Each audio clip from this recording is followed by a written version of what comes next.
Hello everyone, आज हम trigo formula पे कुछ चर्चा करने वाले हैं। मतलब कि जो 10th में 8.1 में है बीटीबीसी, यानी कि कर सकते हैं स्टूडेंट में कैसे सीखना, उसमें 8.1 चैप्टर है। ट्रिगो किस चैप्टर में है? 8.1 चैप्टर में है। ये 8.1, 8.2, 8.3, 8.4 तक है ट्रिगो। इसमें आज हम महत्वपूर्ण मतलब इम्पोर्टेंट फॉर्मूला के ऊपर चर्चा करेंगे, ट्रिगो में जो यूज होता है। और इससे 2025 में देखा जाए तो 2025 में सिर्फ 40 नंबर का इस टॉपिक से पूछा गया था, यानी ट्रिगो से सिर्फ पूछा गया था 2024 के पेपर में 40 नंबर का। यानी कि ये टॉपिक को मान सकते हैं इम्पोर्टेंट, भी आई तो कर सकते हैं, क्योंकि 40 नंबर अगर ये दे रहा तो बहुत मायने लगता है। क्योंकि 100 नंबर का होता उसमें 40 नंबर का क्वेश्चन पूछ रहा है, 200 नंबर क्वेश्चन में। तो सबसे पहले हम जानेंगे ट्रिगो में होता क्या है। इसमें होता है, इसमें त्रिकोणमितीय अनुपात 6 अनुपात मान लिया गया है। सबसे पहले साइन थीटा तो लिखते हैं। सबसे पहले क्या हमारा है, ये साइन थीटा है। इसके बाद क्या है, cos थीटा है। ये अनुपात के रूप में, ये अनुपात माना गया है, ठीक। तो cos थीटा। इसके बाद क्या है, tan थीटा है। इसके बाद क्या है, तो cot थीटा है, cot थीटा। इसके बाद sec थीटा। इसके बाद क्या है, sec थीटा। और इसके बाद है cosec थीटा, cosec थीटा। अब देखिए ये सबका सभी का फॉर्मूला होता है, यानी कि अगर इसमें हम देखा जाए तो ये फॉर्मूला हम कहां से निकालेंगे, तो इसको समझने के लिए, फॉर्मूला को समझने के लिए सबसे पहले हम एक समकोण त्रिभुज बनाएंगे। और एक बात और ध्यान से गौर से सुनना, क्योंकि इस चैप्टर में सिर्फ समकोण त्रिभुज को ही पढ़ना है, इसके अलावा कोई त्रिभुज नहीं, सिर्फ समकोण त्रिभुज का है।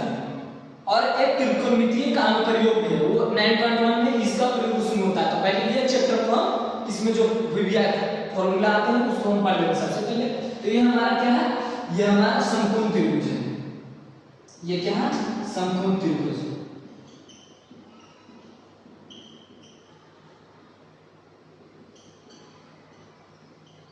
ये हमारा समकोण त्रिभुज है। तो यहां 90 डिग्री का कोण बनेगा।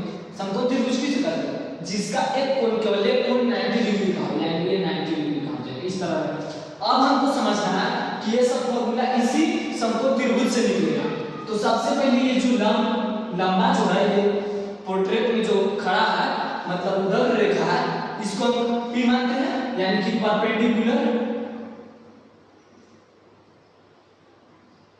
परपेंडिकुलर अच्छा से लेते हैं, इसको क्या मानेंगे, परपेंडिकुलर। ये परपेंडिकुलर, इसे P से सूचित करते हैं। अब ये हमारा हो जाएगा बेस। क्या हो जाएगा, ये हमारा बेस। और बेस को हम क्या चीज से सूचित करते हैं, 20 से। और ये हमारा लंबी भुजा क्या हो जाएगा, कर्व। क्योंकि कर्व जो होता है 90 डिग्री के ठीक सामने होता है, यानी कि ये कर सकते हैं सामने, सामने ये है, तो ये हो जाएगा हमारा कर्व, यानी हाइपोटेनस।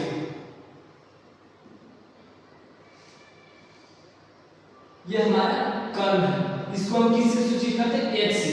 अब इसी समकोण त्रिभुज से हमारा इतना का फॉर्मूला निकल जाएगा, टोटल का sin थीटा का निकल जाएगा इसी त्रिभुज से, cos थीटा का निकल जाएगा इसी त्रिभुज से, tan थीटा का निकल जाएगा इसी त्रिभुज से, और cot थीटा का निकल जाएगा इसी त्रिभुज से। यानी ये जितना त्रिकोणमितीय अनुपात हम जो मतलब कि त्रिकोणमितीय अनुपात हम लिखे हैं, इसका जो फॉर्मूला है इसी से ही निकल जाएगा, इस समकोण त्रिभुज से, इस राइट एंगल ट्रायंगल से निकल जाएगा, ठीक। यहां तक समझ में आ गया।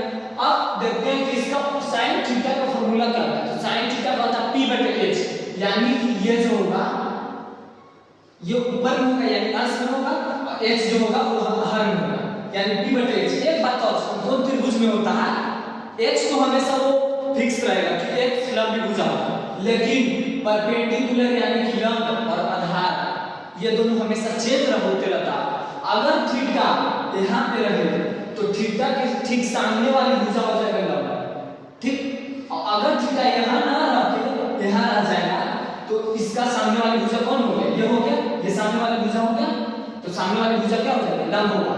थीटा के सामने जो भुजा होगा वही लंब होगा। थीटा यहां पे कुछ भी हो, 30 डिग्री, 60 डिग्री, 45 डिग्री, कुछ भी हो, थीटा हम उसको मानेंगे, तो उसके सामने जो रहेगा वही होगा हमारा परपेंडिकुलर, यानी कि लंब होगा। और बेस जो बचेगा बेस में रहेगा, और सबसे लंबी भुजा हाइपोटेनस, यानी कि कर्व।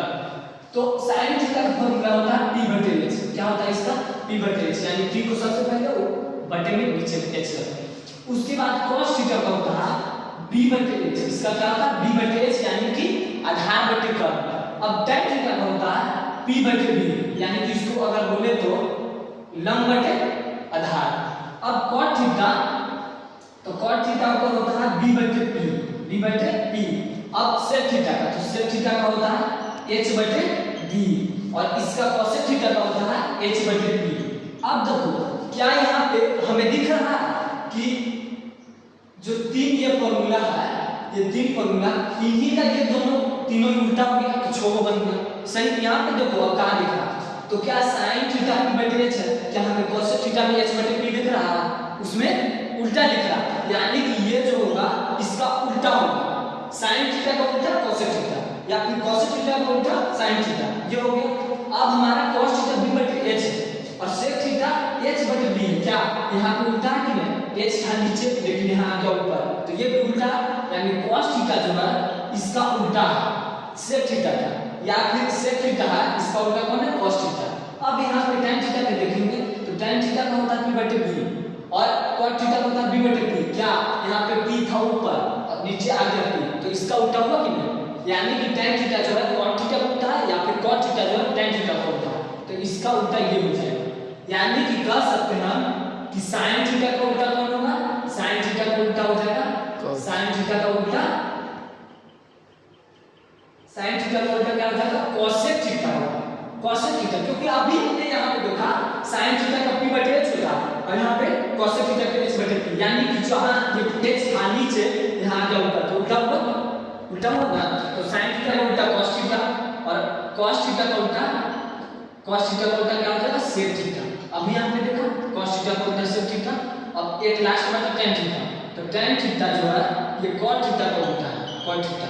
यानी कि अगर ये तीन हम लोग का याद है तो छो आराम से याद करेंगे एकदम क्लियर ढंग से, यानी कि sin थीटा पूछे तो p बटे h, cos थीटा पूछे तो p बटे h और tan थीटा पूछे तो p बटे b। अब इसी का उल्टा करते जाना, तो sin थीटा का उल्टा क्या होता है, cosec थीटा, और cos थीटा का उल्टा क्या होता है, sec थीटा, और sec थीटा का उल्टा tan थीटा का उल्टा क्या होता है, cot थीटा, यानी उल्टा करना है। अब इतना फॉर्मूला में कोई दिक्कत जहां तक हम लोग समझाएं, आई होप यहां तक किसी को दिक्कत नहीं होगा। अब इसके बाद हम चर्चा करने वाले हैं, इसके बाद डस्ट हो गया, अब इसके बाद ये तो फॉर्मूला हो गया बेसिक। अब इसके बाद हम लोग आगे देखेंगे पीवीएच के आधार पर हम लोग देखिए, अब देखते हैं व्युत्क्रम के आधार पर, यानी कि उल्टा के आधार पर। जब व्युत्क्रम मतलब होता है उल्टा, अपोजिट, उसका जस्ट अपोजिट, जैसे हम यहाँ पे सीधा खड़ा तो इसका अपोजिट इधर पीछे होगा, हम आगे की तरफ देख रहे हैं तो अगर पीछे मेरा होगा अपोजिट तो इस साइड होगा, तो यही अपोजिट यानी व्युत्क्रम के आधार पर। तो अब हम लोग देखेंगे व्युत्क्रम के आधार पर, किसके आधार पर, व्युत्क्रम के आधार पर। इसके आधार पर sin theta, cos theta, tan theta, cot theta, sec theta और cosec थीटा में संबंध देखेंगे, यानी फॉर्मूला उसका देखेंगे। सबसे पहले होता है sin theta into cosec theta, cosec theta बराबर 1। अब यहां पे पूछ सकते हैं कि sin थीटा और cosec थीटा बराबर 1 क्यों हो गया, क्योंकि पिछले बार ही बताया pbh के आधार पर, क्योंकि sin थीटा का फॉर्मूला था p बटे h, यहां p बटे h लिखेंगे और इनटू है तो गुना लिख देंगे, और cosec थीटा क्या होता है, इसका जस्ट उल्टा, तो यहां h नीचे में है हम ऊपर हो जाए। अगर आपको ये याद है कि ये आपको याद है क्योंकि उसका उल्टा करेंगे पास में कट जाएगा, यहां पे h करके गुना में, तो कुछ नहीं तो 1 आया, इसलिए हम यहां पे 1 लिखे। क्या हमारा ये लिखा हुआ फॉर्मूला सही है। अब यहां पे से हम दो फॉर्मूला निकाल सकते हैं, एक फॉर्मूला निकाल सकते हैं सिर्फ sin थीटा बराबर, तो सिर्फ sin थीटा बराबर निकालने में तो क्या हो जाएगा, सिर्फ sin थीटा बराबर निकालने में तो 1 बटे cos थीटा हो जाएगा, cosec थीटा हो जाएगा, क्योंकि ये इधर क्या है गुना में, तो इधर बराबर उस साइड जाएगा तो भाग में यानी डिवाइड में हो जाएगा। ये फार्मूला यहां पे निकल गया। अब दूसरी फार्मूला इसको निकाल सकते हैं cosec थीटा बराबर, तो अब क्या करेंगे, cosec थीटा निकालेंगे तो ये जो गुना में इधर है ये भाग में चल जाएगा, क्योंकि इसके साथ ये गुना में है, गुना नहीं है तो ये भाग में जाएगा उधर, इसलिए cosec थीटा बराबर क्या हो जाएगा 1 बटे sin थीटा। ठीक, यहाँ पे हो गया। अब ये फॉर्मूला जो है ये हो गया व्युत्क्रम के आधार पर, ये हो गया sin थीटा और cosec थीटा में संबंध। अब हम लोग आगे देखेंगे sec cos थीटा और sec थीटा में संबंध, तो cos थीटा और sec थीटा में संबंध देखेंगे। तो यहाँ पे लिखेंगे हम लोग cos थीटा इनटू सेक थीटा में सम होता है, इसका बराबर होता है। क्यों होता है यहाँ बराबर? क्योंकि cos थीटा इनटू सेक थीटा बराबर 1 इसलिए होता है क्योंकि cos थीटा का उल्टा कौन है? Sec theta. तो cos थीटा फॉर्मूला क्या होता है? b/p और सेक थीटा क्या फॉर्मूला होता है? h/b।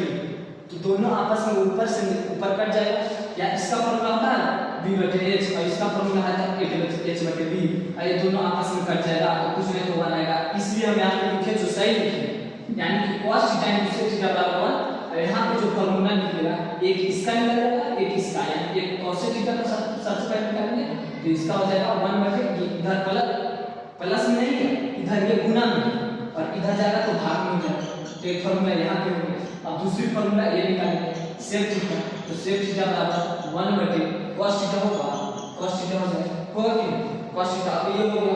अब देखेंगे हम लोग tan थीटा और सेक थीटा में, सॉरी tan थीटा और cot थीटा में सम, tan थीटा और cot थीटा में सम देखेंगे हम लोग। tan थीटा ये सब जो तीनों फॉर्मूला लिखा है यहाँ पे भी अच्छे था, ये व्युत्क्रम क्या था? तो सबसे पहले क्या लिखा थे? sin theta into cos theta बराबर 1, उसमें से तीन फॉर्मूला निकाले। अब फिर लिखाएं cos थीटा इनटू सेक थीटा बराबर 1, उसके बाद अब लिखाएंगे tan theta into cot theta बराबर 1। अब ये हमारा खाना यहाँ के ये जो लिखे हैं आपको ये तो सिर्फ करके दिखाना ना कि 1 क्यों आया। तो 1 इसलिए आया क्योंकि tan थीटा का फॉर्मूला जब समकोण रूप से निकाले थे तो उसका था b/b और cot थीटा का था b/p। ये दोनों आपस में ऊपर से नीचे समाप्त हो जाएगा तो कुछ नहीं तो 1 आया। तो ये जो हम यहाँ पे लिखे हैं 1 ये सही है हमारा, तो सही है। सबसे पहले फॉर्मूला निकालेंगे क्या? tan थीटा का। तो tan थीटा बराबर क्या हो जाएगा? ये इधर गुना में उधर जाएगा तो भाग में 1/cot थीटा, cot थीटा हो जाएगा।